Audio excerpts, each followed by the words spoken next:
So I want to talk about this car right here behind me. As you've seen from the title, it's a 2005 Outback XT with the EJ20X swap in it. And I wanted to make this video because there's not a lot of information about it on the internet. So I just kind of wanted to document my experience and hopefully help somebody else out that is looking. When I looked, there was not a lot of information. There was a couple videos of people, they were briefly talking about it and not really giving any details. So I want to talk about my experience from start to finish. Just to show, XT. Here's the EJ20X. So I've taken the 2.5 out of it and putting the 20 in it. To prove it, I'm going to show you the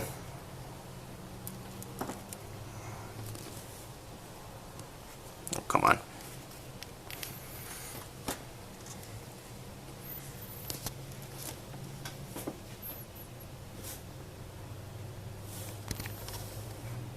Alright, so there's the 20 EJ.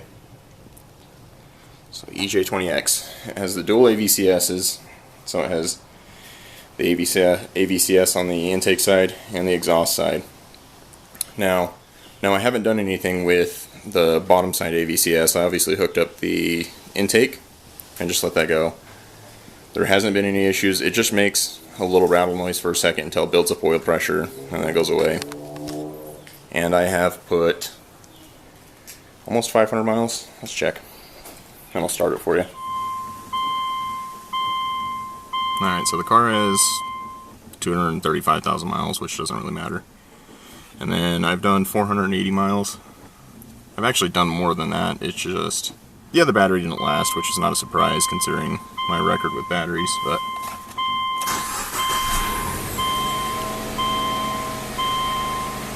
starts up normal.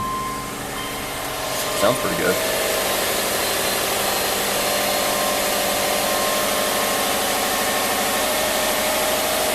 Remember, this is all the factory ECU, all the sensors, everything. This is just the engine going in. Nothing else has been changed.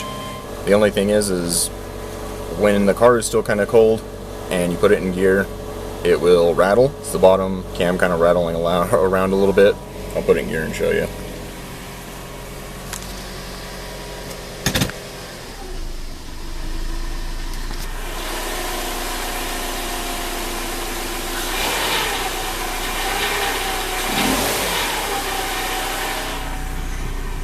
So you can hear it, but it goes away when you give it a little throttle. It just does it at idle.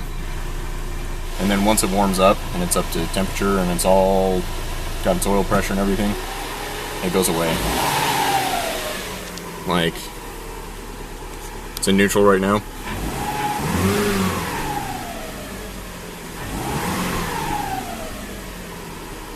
Pretty much gone. So we'll do a little drive. For whatever reason, when it's cold, and I don't know if this is the actual car doing this, but it's in like, when it's cold and you go up the hill and you give it some throttle, it's like it only gets 20%.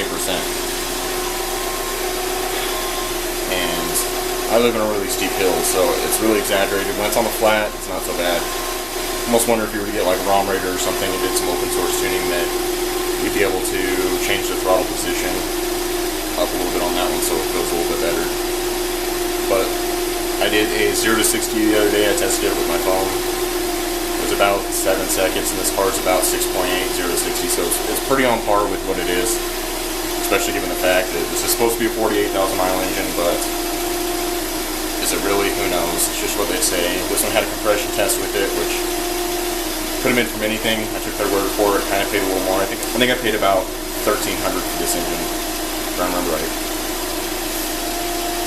But everything runs great. It runs nice and smooth. Okay, I'm going to give you a little demonstration of what I'm talking about when I go up the hill. Let's come down.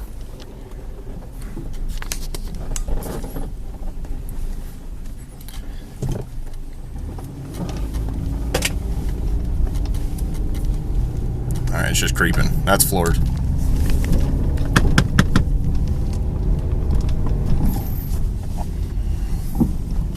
But said once you get up on flat ground, it's perfectly fine, and then when it heats up, it's even better. It'll actually take that hill pretty quickly. Still the same situation, but it'll actually go up normal speed.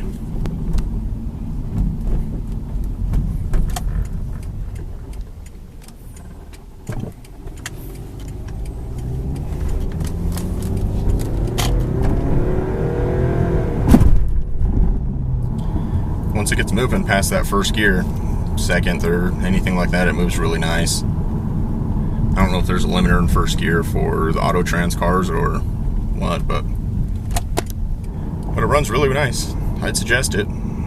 It's definitely a good option. That being said, after the swap, I feel comfortable jumping in the car and driving it wherever. I did buy the car when it was blown up, so I don't really know if those are normal driving characteristics of the car before with the 2.5 liter, but if it's not, then, I mean, that's an easy fix. If it is, then, oh, great, I guess. But, thanks for watching.